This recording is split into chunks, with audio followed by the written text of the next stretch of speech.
Hello, magandang araw po. Welcome back to my YouTube channel. Siyempre Papa Ray ngayon magluluto ng ginisang gulay na may kalabasa, sitaw at bagoong at pritong bangus ang ating gagamitin.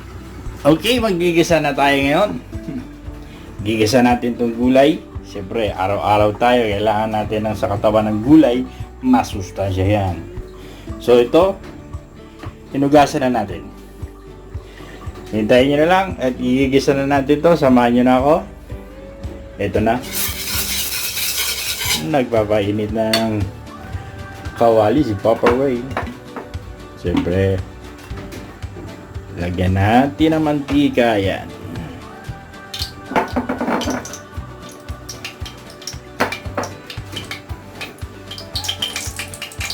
Yan.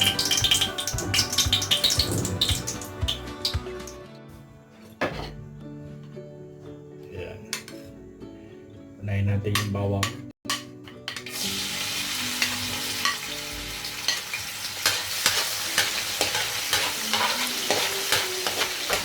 Gisa lang po, gisa lang.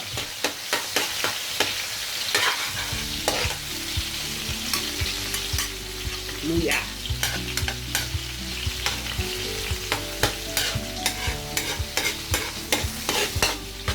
Bawang luya. Siyempre, abang ginigisa natin yan, shoutout tayo dyan sa mga lahat natin mga taga-subaybay at taga-panood ng ating YouTube channel. So magandang araw po sa inyo lahat. Ito na naman si Papa Ray, isang masarap na naman nalulutuin. Siyempre, malit lang na budget ko pero may kasarapan. Gigisa lang muna yung mga ingredient. Lakasan natin gote yung koy. Gisa mo yan. At naugasan na rin yung gulay. Ngayon natin itong kamatis. Yan.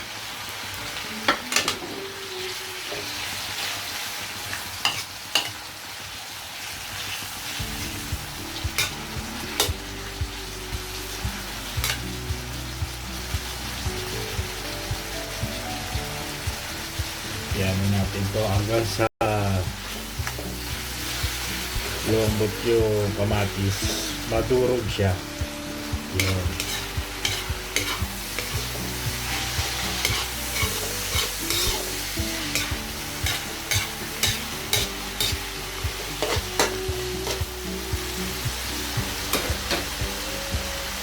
Okay, lagyan natin ng konting paminta. Yan.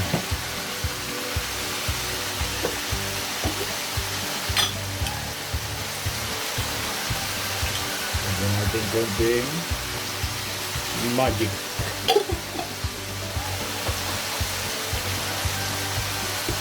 Konting sili. Pero mamaya lalagyan pa natin ng sili na haba.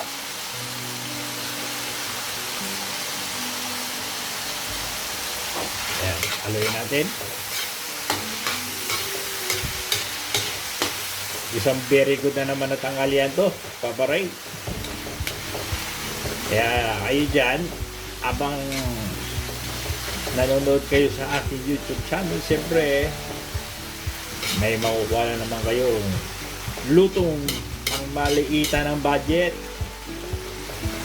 Yan, liit ang budget natin. Ito simple lang. Alam na kung meron kang tanim dyan sa tabi ng bahay mo, gilid ng likod ng bahay mo, may tanim ka dyan ng kamatis. Wow, wala na patumpik-tumpik, may gulay ka, igisa mo na yan. Hindi na kailangan na masyadong ngayon gawa ng mga nakamahal mga gulay ngayon. Ito, okay na, naturog na. Siyempre, ihulog natin yung kalabasa, pampalinaw ng mata.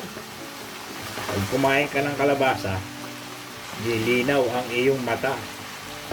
Kahit kasulok-sulukan, masisilip mo yan. Nang dahil kay kalabasa. Yan.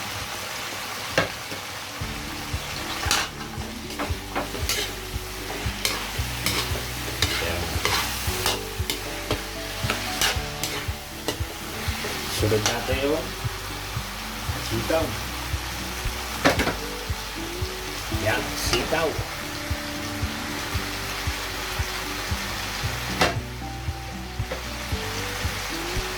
Wow, sitaw yan. Mamaya, lalagyan natin siya ng spinach at daon na saluyot. Sarap naman ito. So, kailangan na natin yan. Sasabawan natin. So, kaya lang na ilang gagaya ng sabaw.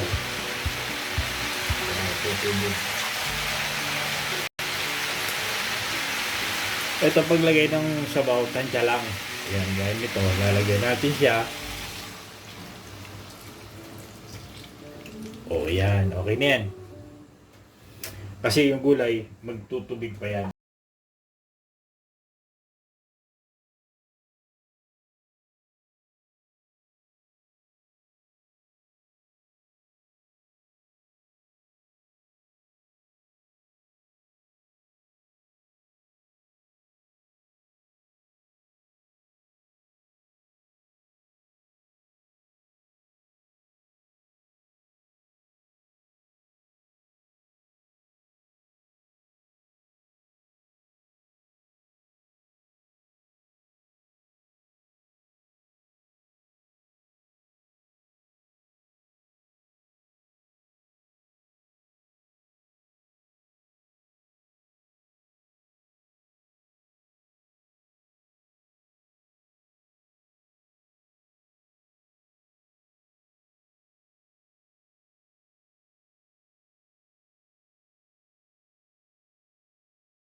Okay.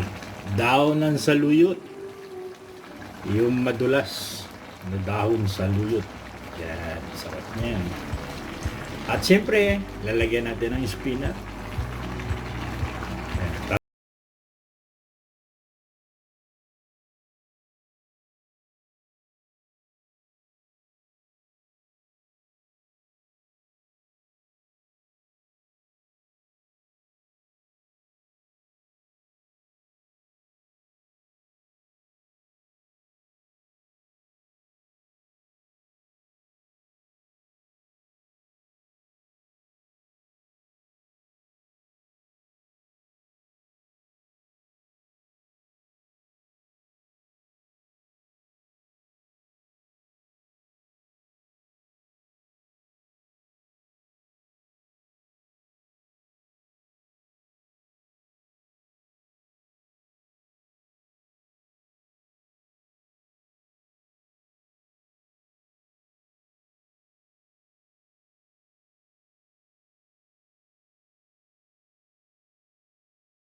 Ng buhos-buhos ng sabaw.